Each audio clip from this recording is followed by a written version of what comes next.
এই প্রবাসে নতুন যারা আসছেন তারা সহজে হাল ছাড়বেন। মনে রাখবেন, প্রবাসে যেহেতু আপনি আসছেন, আজ না হোক কাল সফল হবেন একদিন।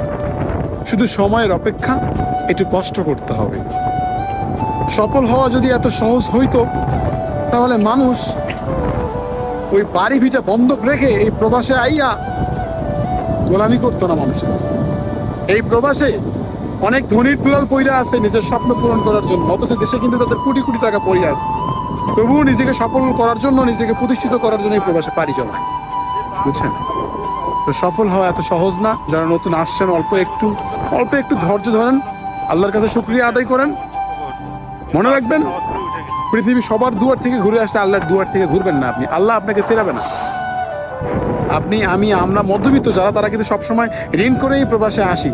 আমরা অনেক কষ্ট করি, অনেক পরিশ্রম করি, এরপরেও কিন্তু আমরা সফলতা পাই না। আর একটা জিনিস মনে রাখবেন, আল্লাহ তাআলা যে জিনিসটা দেয়, অতি সহজে জিনিসটা দেয়, ওই জিনিসটা কিন্তু অতি তাড়াতাড়ি আবার নিয়ে যায়। আর যে জিনিসটা অনেক কষ্টের পর দেয়, ওই জিনিসটা সারা জীবন থেকে যায়। তো জীবনে প্রতিষ্ঠিত হতে গেলে কর্মজীবনে একটু সময় লাগবে।